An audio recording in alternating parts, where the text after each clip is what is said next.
Bonjour, je suis Super Vénère et je parle en direct depuis la France libre, qui résiste encore et toujours à toute forme de fanatisme fut-il militant. Très difficile à dire cette phrase, c'est chez vous à la maison. Alors, le son d'aujourd'hui, le féminisme. Le féminisme, comme vous pouvez le voir, comme vous le savez peut-être, et comme vous l'ignorez sans doute, est constitué de deux sous-ensembles, l'un et l'autre. Ces deux sous-ensembles correspondent chacun à une vision du féminisme. Alors, le premier est celui que nous allons appeler AB. AB donc pour abolitionniste. Et toute forme de mots en ab, c'est-à-dire aberrant, abnormal, etc., etc. Le second sous-ensemble, nous l'appellerons PS. Déjà parce que, à mon avis, ça va les faire chier. Et pour pro-sexe, pour que vous voyez un petit peu.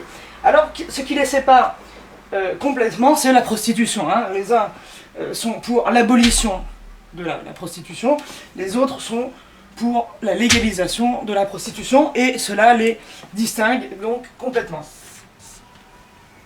Donc le féminisme étant cet ensemble de deux sous-ensembles se frictionnant en permanence, du fait des lois de la thermodynamique que je ne vous expliquerai pas tout de suite, cet ensemble de friction fait que plus aucun échange cohérent ne peut avoir lieu de chaque côté.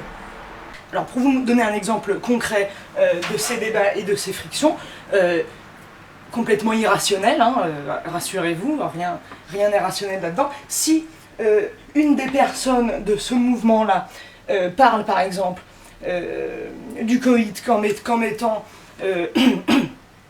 une des... Alors le coït c'est papa dans maman, hein, je vous rappelle, comme étant une des versions possibles de faire l'amour, et si elle est devenue la principale et la seule unique version valable de faire l'amour, c'est à cause du patriarcat, une thèse qui, quelque part, se tient, les gens de l'autre côté diront immédiatement que ce sont de vieilles féministes frigides et pollues. Et inversement, si quelqu'un de cette mouvance-là disait que le combat féministe a été, pendant des années, de dire que la femme puisse dire « mon corps m'appartient », et donc faire ce qu'elle veut de son corps, y compris la prostitution, alors les autres de ce mouvement-là les accuseront raisonnement qui se tient encore une fois, les accuseront instantanément d'être de vieux pervers délurés. Donc vous qui êtes honnêtes intellectuellement et qui cherchez toujours, par votre recherche permanente de la vérité, à vous en rapprocher, sans toutefois la toucher, car comme chacun sait, la vérité brûle, vous savez qu'il faut rassembler et dépasser ces deux sous-ensembles pour obtenir un féminisme qui serait au-dessus des partis et qui serait le véritable féminisme, que nous appellerons VF.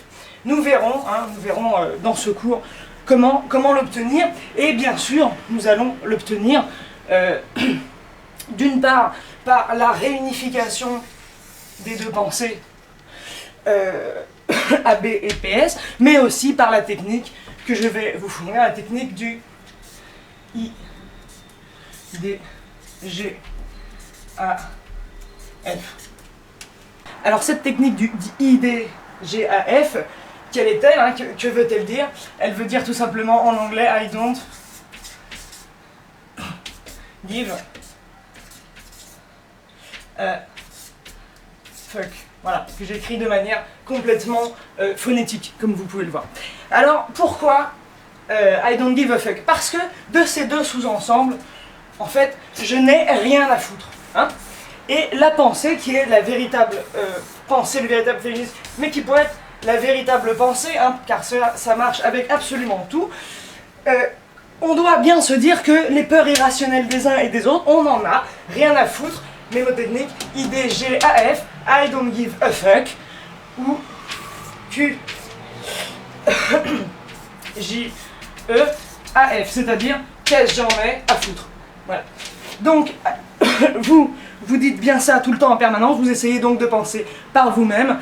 Les petits cocos, vous vous abonnez bien sûr à toutes mes vidéos, vous partagez celle-ci sur Facebook, je vous embrasse, et je suis Super Vénère.